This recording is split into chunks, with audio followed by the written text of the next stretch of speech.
Halo peserta didik semuanya, bertemu lagi dengan saya, Mr. Donald Manalu. Jadi dalam video kali ini, Sir Donald akan menyampaikan materi di bab 6 Sejarah Indonesia kelas 11. Lanjutan materi kita adalah, kita akan membahas tentang perumusan teks proklamasi kemerdekaan Indonesia. Materi yang selanjutnya adalah bagaimana penyebaran berita proklamasi kemerdekaan Indonesia tersebut.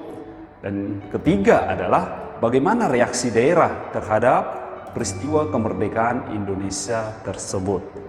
Jadi supaya Ananda lebih paham tentang peristiwa penting dalam sejarah bangsa Indonesia ini, yaitu peristiwa proklamasi kemerdekaan Indonesia, silahkan simak penjelasan video berikut ini. Perumusan teks proklamasi Indonesia, materi sejarah Indonesia di bab 6. Setelah peristiwa Rengas Dengklok yang telah kita bahas pada pertemuan sebelumnya, rombongan Insinyur Soekarno dan Ahmad Subarjo segera kembali ke Jakarta itu sekitar pukul 11 malam pada tanggal 16 Agustus 1945. Jadi pertama-tama mereka itu menuju Hotel Des Indes ataupun Hotel Duta Indonesia. Namun di sana tidak terjadi kesepakatan dengan pihak hotel karena sudah kemalaman. Artinya pihak hotel tidak menerima tamu lagi di atas jam 11 malam. Dengan demikian, Ahmad Subarjo membawa rombongan menuju rumah Laksamana Maeda di Jalan Imam Bonjol. Lalu Laksamana Maeda menemui Gun Seikan ataupun kepala pemerintahan militer Jepang, yaitu Mayor Jenderal Hoichi Yamamoto. Akan tetapi Gun Seikan ini menolak menerima Soekarno-Hatta pada tengah malam. Dengan ditemani oleh Maeda, maka Soekarno-Hatta pergi menemui Sombocho ataupun Direktur Kepala Departemen Umum Pemerintah Militer Jepang, yaitu adalah Mayor Jenderal Otoshi Nishimura. Tujuannya adalah untuk menjajaki sikapnya bagaimana terhadap pelaksanaan proklamasi kemerdekaan Indonesia. Tapi dalam pertemuan tersebut tidak terjadi yang disebut kata sepakat antara Soekarno dengan pihak Nishimura. Akhirnya nanti Soekarno-Hatta bertekad melangsungkan rapat PPKI pada pagi hari tanggal 16 Agustus 1945. Rapat PPKI itu tidak terjadi diadakan karena memang mereka dibawa ke Rengas Dengklok seperti yang sudah kita bahas sebelumnya. Akhirnya mereka menekankan kepada Nishimura bahwa Jenderal Besar Terauchi yang memanggil Soekarno-Hatta ke Dalat, Vietnam, telah menyerahkan pelaksanaan proklamasi kemerdekaan kepada PPKI. Di lain pihak juga, Nishimura itu menegaskan garis kebijakan Panglima Tentara ke-16 di Jawa bahwa dengan menyerahnya Jepang kepada sekutu berlaku ketentuan bahwa tentara Jepang tidak diperbolehkan lagi mengubah status quo di Indonesia. Berdasarkan garis keputusan itulah Nishimura melarang Soekarno dan Hatta untuk mengadakan rapat PPKI.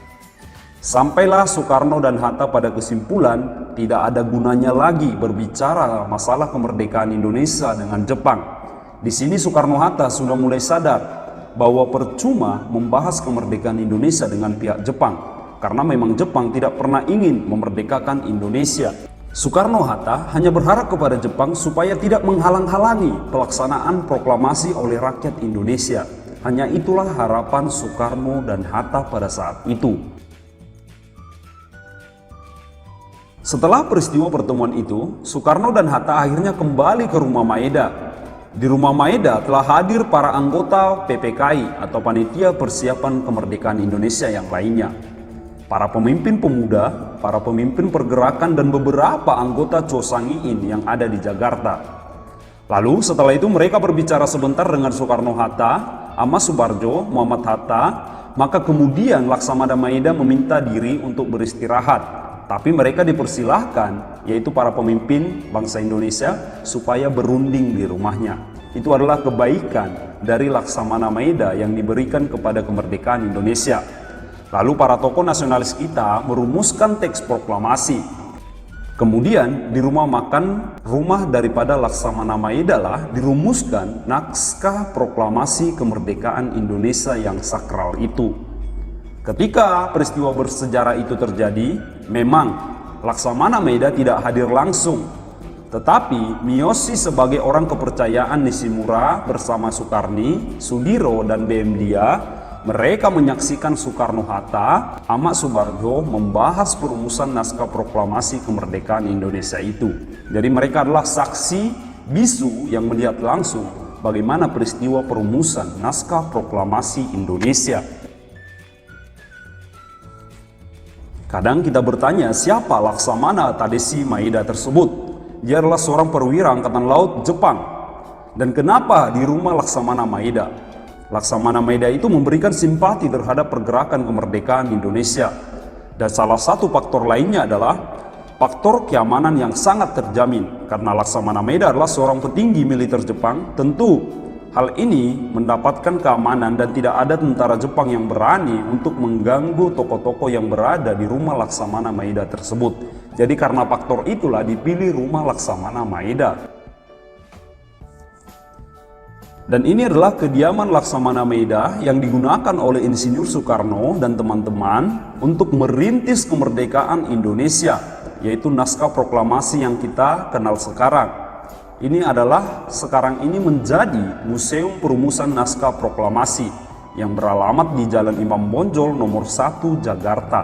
Jadi kamu bisa berkunjung di Jakarta untuk melihat bagaimana rumah perumusan naskah proklamasi yang dulunya merupakan rumah Laksamana Maeda.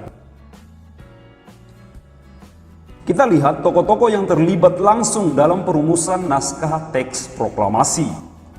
Untuk naskah proklamasi ada 3 tokoh yang memberikan pendapatnya seperti yang kita ketahui bersama. Yang pertama adalah Ahmad Subarjo yang mengusulkan kalimat "Kami bangsa Indonesia dengan ini menyatakan kemerdekaan Indonesia."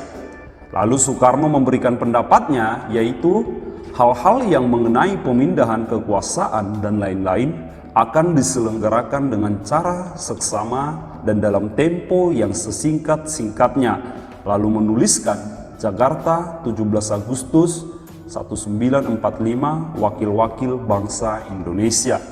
Sedangkan tokoh yang satu lagi adalah Muhammad Hatta yang memberikan pendapat hal-hal yang mengenai pemindahan kekuasaan dan lain-lain diselenggarakan dengan cara saksama dan dalam tempo yang sesingkat-singkatnya. Jadi ini adalah keseluruhan naskah daripada teks proklamasi yang kita kenal, yang diusulkan oleh 3 tokoh bangsa Indonesia. Ingat, Ahmad Subarjo, Soekarno, dan Muhammad Hatta. Lalu kita bertanya, siapa yang menandatangani teks proklamasi kemerdekaan Indonesia? Jadi, sebenarnya pada jam 4 pagi di rumah Laksamana Maeda, Soekarno mengusulkan agar semua siapa saja yang hadir pada rapat tersebut menandatangani naskah proklamasi. Karena di sana ada kata-kata tertulis wakil-wakil bangsa Indonesia. Tapi usulan Soekarno tersebut tidak disetujui oleh para pemuda. Bahkan para pemuda ini menganggap bahwa orang yang pantas menandatangani itu adalah Soekarno-Hatta. Atas usul itulah nanti diubah Soekarno-Hatta di bawah tanda tangan teks proklamasi kita. Dan perlu kamu tahu juga, naskah proklamasi yang dibacakan pada 17 Agustus 1945 itu adalah hasil ketikan daripada Sayuti Melik. Jadi Sayuti Melik adalah orang yang mengetik teks proklamasi yang kita bacakan pada 17 Agustus 1945. Di sini ada beberapa informasi unik yang perlu Anda ketahui. Dalam teks proklamasi kita sudah ada beberapa hal yang mengalami perubahan, seperti kata tempo yang diubah menjadi kata tempo. Tulisan Jakarta 17845 yang merupakan angka diubah menjadi Jakarta hari 17 bulan 8 dan tahun 45. Lalu ada wakil-wakil bangsa Indonesia diubah lagi menjadi atas nama bangsa Indonesia. Kemudian teks proklamasi diserahkan kepada Sayuti Melik seperti yang saya sampaikan tadi untuk diketik dan disempurnakan. Jadi itu adalah teks proklamasi kemerdekaan kita yang sangat sakral. Jadi ini adalah teks proklamasi yang kita kenal, di mana teks ini adalah 2 teks yang berbeda. Perlu Anda ketahui untuk semuanya, mungkin ini adalah sebuah pengetahuan umum yang sangat penting, bahwa gambar di kiri adalah teks proklamasi yang ditulis tangan oleh Soekarno. Ini merupakan hasil daripada rapat. Tapi nanti yang dibacakan dalam proklamasi kemerdekaan adalah hasil ketikan yang diketik oleh Sayuti Melik. Artinya tidak ada coretan. Itulah bedanya antara teks proklamasi yang sudah diketik dan yang ditulis oleh Soekarno. Lalu kita bertanya, bagaimana Sir cara penyebaran daripada teks proklamasi kemerdekaan Indonesia? Jadi pada malam itu diputuskan bahwa proklamasi akan dibacakan jam 10 pagi. Soekarno mengusulkan agar naskah tersebut dibacakan di lapangan Ikada. Lapangan Ikada itu adalah lapangan Monas yang ada sekarang atau Monumen Nasional. Soekarno tidak setuju karena lapangan Ikada merupakan tempat umum yang kemungkinan bisa timbul bentrokan antara pasukan Jepang atau militer Jepang yang sedang berpatroli. Di sini Soekarno mengusulkan agar proklamasi itu dilaksanakan di rumahnya ataupun di kediamannya, yaitu di Jalan Pegangsaan Timur nomor 56 Jakarta.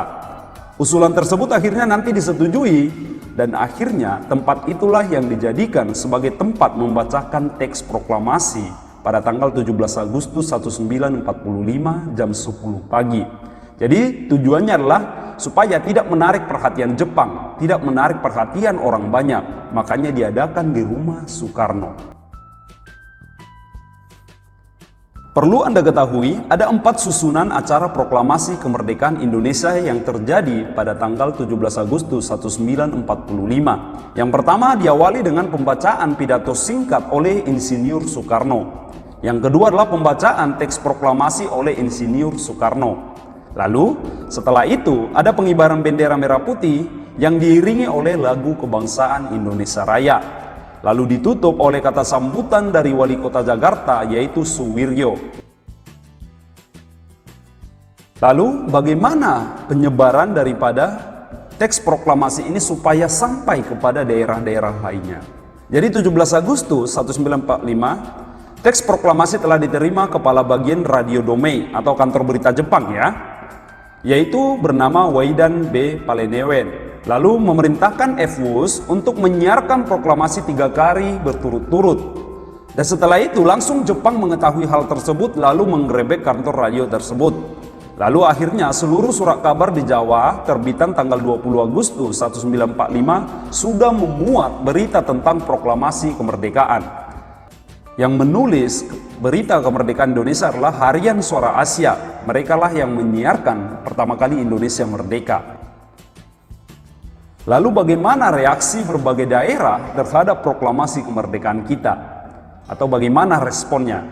Setelah teks proklamasi dipidatokan, berita mengenai proklamasi ini sudah menyebar luas tapi masih di kalangan orang Jakarta. Tapi di banyak daerah terpencil di Indonesia tidak mengetahui hal tersebut. Mungkin hal ini bisa kita maklumi karena keterbatasan daripada komunikasi pada saat itu yang dijaga ketat oleh Jepang. Akhirnya pada bulan September, berita proklamasi ini sudah tersebar ke daerah-daerah terpencil melalui radio dan koran. Jepang mulai menyerahkan kembali kebijakan senjata pemuda Indonesia. Selain itu, pemuda Indonesia juga dapat mengambil alih stasiun kereta api, baru ada sistem tram listrik, stasiun pemancar radio yang sebelumnya dikuasai tanpa mendapat perlawanan dari Jepang. Karena Jepang sudah mengakui kekalahan terhadap Amerika. Dan juga terbentuklah suatu generasi sastrawan yang dinamakan dengan Angkatan 45. Ini adalah angkatan pertama dalam sastrawan Indonesia karena adanya semangat revolusi dalam kesenian. Itu menandakan tahun kemerdekaan Indonesia. Lalu yang terakhir pada tanggal 19 September tahun 45, para pemuda memprakarsai diadakannya rapat raksasa di lapangan Ikada, di mana Soekarno bersedia menyampaikan pidato setelah kemerdekaan Indonesia. Jadi itu adalah berita-berita bagaimana penyebarluasan proklamasi kemerdekaan Indonesia. Tadi bersama-sama sudah kita dengarkan bagaimana perumusan teks proklamasi kemerdekaan Indonesia. Ada beberapa tokoh yang memberikan pemahaman tentang teks proklamasi yang kita ketahui bersama-sama. Jadi itulah dia yang bisa saya sampaikan tentang peristiwa sejarah bangsa Indonesia. Jangan sesekali melupakan sejarah Soekarno. Sekian yang dapat saya sampaikan, saya ucapkan terima kasih.